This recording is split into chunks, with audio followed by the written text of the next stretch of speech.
کہیں دکھ رہی تصویر؟ اتنے بڑے اس میں آپ برابر تو ویڈیو آ رہی نا، کہیں دکھی آپ کو تصویر؟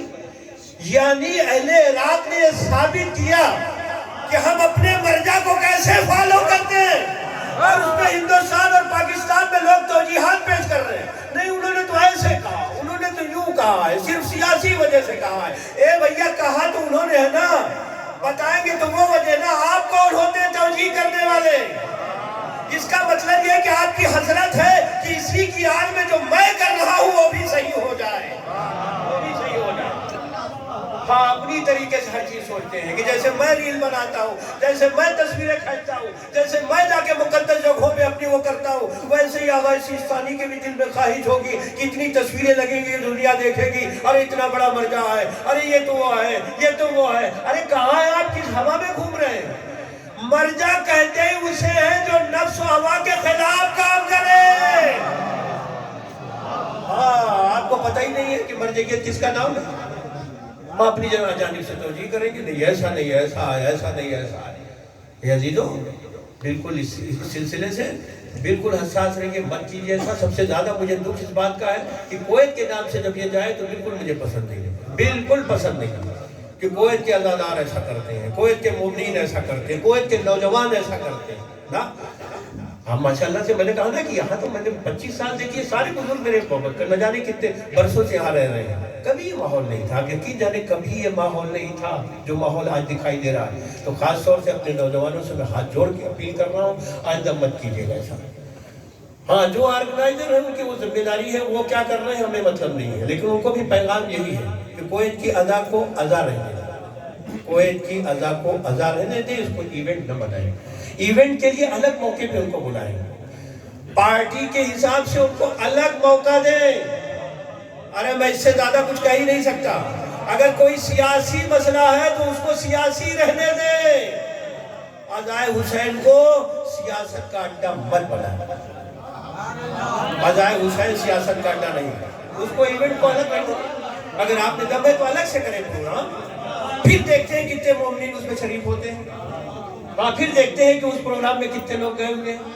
ہاں، یہ باتیں نہیں ہیں کہ اتنا بڑا مجمع دیکھو کہ یہاں سے سیاسی باتیں کرنے لگوں، اتنے آدمی مل گئے آپ ان کو سنا دوں۔ یہ ممبر ہمیں اس لیے ملا ہوا ہے کہ ہم اپنی بات کریں۔ اب میں تو جنگوں کے لیے پڑھ چکا ہے، یہ جو اشرا گیا ہے، 3 جنگیں مولائے کائنات کی ایسی ہیں کہ جس کو ہمارا جوان بھی کم نہیں سن پا رہا۔ اس کی وجہ یہ ہے کہ سن اس وجہ سے نہیں پا رہا ہے کہ اب تو ممبر کا بھی وہ بدل گیا نا، تو لوگ کہتے ہیں کہ اب یہ چیزیں پڑھنے کی نہیں رہی، ہاں آؤٹ آف ڈیٹ ہو چکی ہیں۔ میں ایک ہی سوال کرتا ہوں کہ اتنے بڑے بڑے بزرگ بیٹھے ہوئے ہیں، سورہ الحمد کیوں نہیں چینج کر رہے ہیں؟ بچپن سے وہی پڑھے جا رہے ہیں، وہی پڑھے جا رہے ہیں، وہی پڑھے جا رہے ہیں، جو اماں نے یاد کرایا وہی پڑھے جا رہے ہیں، جو گھر میں یاد کبھی تو چینج کیجئے، کب تک پڑھے جائیں گے؟ ارے قبلہ آپ کو کیا ہو گیا ہے؟ سورہ الحمد پڑھیں گے نہیں تو نماز نہیں ہوگی۔ ارے میں نے کہا یہی تو مسئلہ یہاں بھی ہے، اگر یہاں سے ذکر علی نہ کیا جائے گا تو مجلس نہیں ہوتی، مجلس نہیں ہوتی۔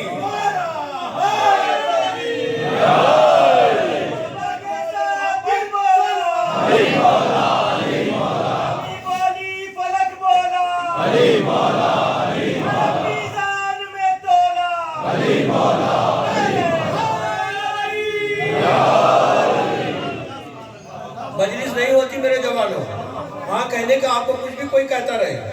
اور یہ جو یہ جتنے ذاکر، اچھا ایک پورا طبقہ ہے وہ یہی لگا ہوا ہے، یہ تو ذاکرین کا کام ہے، بس یہ واہ واہ کے لیے بس بیٹھیں گے تو بس وہ ذکر علی اس وجہ سے کرتے تاکہ واہ واہ کی ہو جائے اور نعرے لگے اور لوگ مطلب خوش ہو کے اس طرح کریں۔ ارے میں کہتا ہوں میاں پانی پت کی لڑائی میں پڑھوں، آپ واہ واہ کریں تو دیکھتا ہوں میں، جنگ عظیم یہاں سے پڑھوں تو آپ واہ واہ کریں دیکھتا ہوں آپ کو۔ تو یہ واہ واہ یہ ذاکر کے اوپر کر رہے ہیں یا مولا کے فضائل کے اوپر کر رہے ہیں؟ اور فضائل پہ اگر دل خوش ہو رہا ہے تو اس میں ذمہ داری ہے ذاکر جو بیٹھا ہوا ہے اس کے بیچارے کا قصور ہے جو فضائل علی پڑھ کے آپ کے دل کو خوش کر رہا ہے۔ اب یہ جس دن دل نہ خوش ہونا اس دن پرواہ کیجئے کہ یہ دل کو کیا ہو گیا، دل کو کیا ہو گیا، اس کو کون سا مرض لگ گیا ہے، یہ مریض تو نہیں ہو گیا۔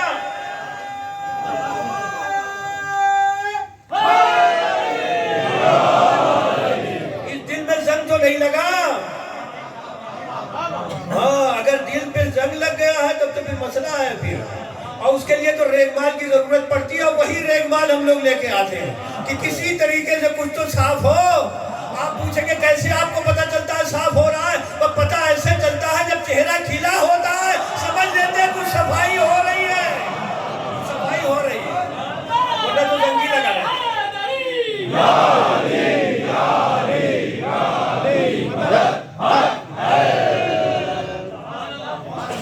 ہاں ورنہ وہ یقین جانے کہ جس دن سو گیا نا تو بھی سمجھ لیجئے کہ بس ہاں اسی دن خدا حافظ ہے۔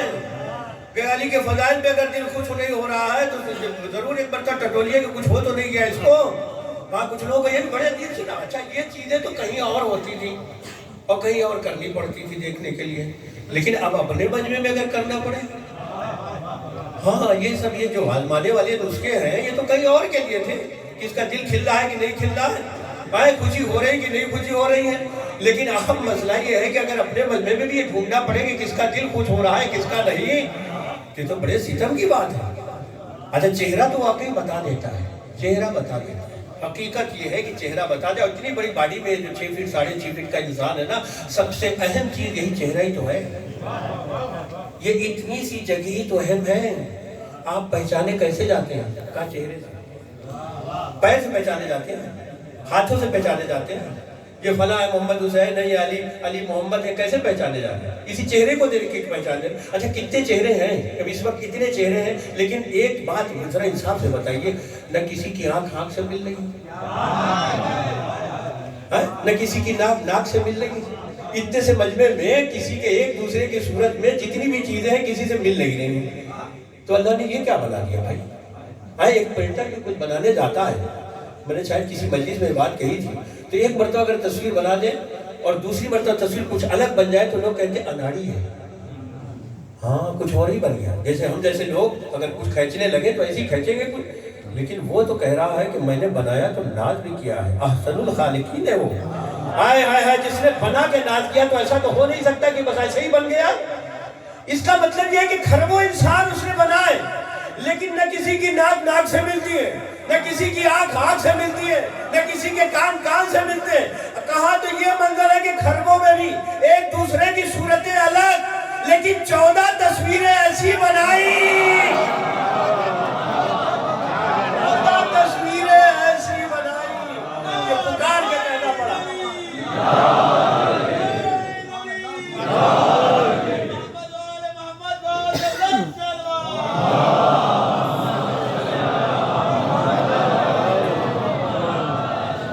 ہے نا، یعنی اتنی صورتوں میں ایک دوسرے کی صورت کسی سے مل نہیں رہی۔ اچھا یہ بھی ایک کمال ہے، جو ایک بھی کمال ہے کہ اب آپ دیکھیں نا کہ اللہ نے جتنی بھی مخلوقات بنائی واقعی ناز کس لیے کیا؟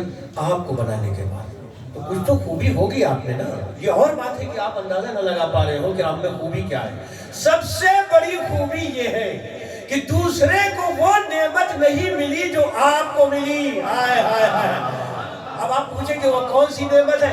ارے وہی تو وہ نعمت ہے کہ سب کچھ ہو جانے کے بعد وہاں کہا گیا وَقِفُوهُمْ إِنَّهُمْ مَسْئُولُونَ، ارے ٹھہراؤ، ان سے سوال کیا جائے گا اور کسی چیز کا نہیں۔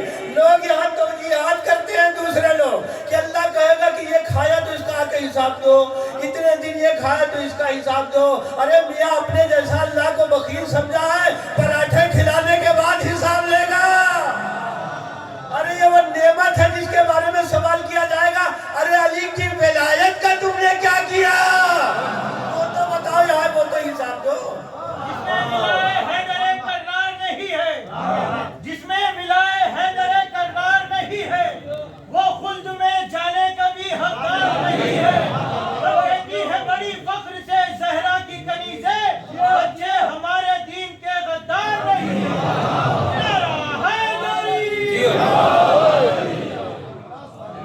اس نعمت کا تم نے کیا کیا؟ ہاں وہ نعمت وہ تو لیے پھرتے رہے، اس کا کچھ کیا نہیں۔ وہ جب مولوی لوگ آتے تھے وہ جیسے ہی چھیڑتے تھے کوئی چیز تو ہم کہتے تھے یہ تو بتاؤ آپ ٹھیک ہو گئی، آپ کیا فضائل میں اچھا پھر کیا پڑھا جائے بھائی ممبر سے؟ وہ کچھ کام کی باتیں کتنا ہونی چاہیے، اس سے انکار ہے بھائی۔ لیکن ایک بات طے کر کے مجھے بتائیے کہ کیا علی کی باتیں بھی اب کام کی نہیں رہی؟ ہائے ہائے ہائے ہائے ہائے، ہاں یہ ذرا ہمیں پورے اصول سے بتائیے کہ کیا علی کی باتیں بھی کام کی نہیں رہی؟ ہاں اگر وہ بھی باتیں کام کی نہیں رہی تو پھر آپ بھی کام کے نہیں رہے. ارے میں کیا کر رہا ہوں، اب آپ بھی کام کے ہمارے نہیں رہے، آپ سے بھی اب ہمارا کوئی کام نہیں. جہاں آپ کو کام کی باتیں ملے وہیں بھی دیکھیے کہ کہاں کام کی باتیں ملے. آپ پھر کھڑک کے کہتے ہیں ارے آپ یہ کیا کہہ رہے ہیں؟ کیا صرف اور صرف فضائل جو ہے وہ فضائل؟ ارے آپ فضائل کو کیا سمجھ رہے ہیں؟ کون سا ایسا موضوع ہے جو علی کے فضائل میں نہیں ہے؟ ہائے ہائے ہائے، کون سا ایسا موضوع ہے؟ اب یہ تو آپ کے خطیب پہ ہے کہ وہ خطیب پڑھ کیسے رہا ہے. ہائے ہائے، علی کی کون سی، میں نے تو 3 جنگیں ابھی سنائی ہے پورے اچھرے میں. جو لوگ آتے رہے انہیں پتا ہے اس میں وعظ بھی تھا، اس میں نصیحت بھی تھی، اور اس میں جینے کے آداب بھی تھے. اب کسی کو پڑھنے کا جنگوں کا سلیقہ نہیں آ رہا ہے تو اس کی ذمہ داری ہماری تھوڑی ہے، اس کی بھی ذمہ داری ہماری ہے. پڑھ کے تو دیکھے کوئی، پڑھ کے تو دیکھے. بس ایک بات ان جنگوں کے خلاصے کے طور پہ عرض کروں، ظاہر ہے کہ وہ تو پورا اچھرا تھا، پورا اچھرا تھا. اور پورے اچھرے میں صرف 3 ہی جنگوں میں بحث کی ہے میں نے. نہ بدر پڑھا، نہ احد پڑھی، نہ خندق پڑھی، نہ خیبر پڑھا. پڑھا کیا؟ وہی جو 3 جنگیں ہیں جو علی نے ظاہری خلافت کے دور میں لڑی تھی. کیونکہ اس میں بہت کم لوگ بات کرتے ہیں. بات اس وجہ سے بھی نہیں کرتے کہ اس میں کچھ چیزیں ایسی ہیں کہ کہیں ایسا نہ ہو آپ دینوں کو ٹھیس لگ جائے. ہاں اس میں بھی بات ذرا کم ہوتی ہے، لیکن وہی تو اصل موضوع ہے. دنیا سمجھتی ہے اقتدار ظاہری ہے. حکومت ظاہری دنیاوی حکومت ہے. یہی تو مجھے واضح کرنا تھا. دنیاوی حکومت اور ہے، ولایت کے تحت حکومت. اب تک دنیا نے چونکہ دنیا کی حکومت دیکھی تھی تو اسے دنیا نظر آ رہی تھی. علی نے جب ولایت کے تحت حکومت کی تب دنیا نے دیکھا کہ الہی نظام کیا ایسے بھی ہوتا ہے، الہی نظام کیا ایسے بھی چلتا ہے. ارے بڑا مشکل ہے. ارے سنا دینا، پڑھ دینا، کہہ دینا، ایک دوسرے کو سمجھا دینا، ہو سکتا ہے کہ کہیں نہ کہیں بات دل میں لگ جائے، لیکن بہت مشکل ہے. میں یہاں سے بیٹھ کے کہوں کہ انصاف ایسا ہونا چاہیے، وہ انصاف ایسا ہونا چاہیے. آپ کو خوشی کے لیے تو ہو سکتا ہے نعرے بھی آپ لگا دیں، لیکن اگر یہی نظام عدل زندگی میں اتارا جائے تو کتنے لوگ ہیں ہاں چہرے بنا لیں گے. ہاں مسئلہ تو یہی ہے. تو کیا علی کا یہ دور اقتدار میں یہ جو رویہ تھا، کیا اس میں کوئی نصیحت نہیں ہے؟ اس میں کوئی عبرت نہیں ہے کہ اگر چاہنے والا کوئی آتا ہے گورنری کے اس پہ کہ مجھے گورنری مل جائے، اور مولا اپنے بیت المال کا حساب کر رہے ہوتے اور چراغ بجھا دیتے ہیں. ارے تو کیا اس میں نصیحت نہیں نظر آ رہی ہے؟ جو علی بیت المال کے چراغ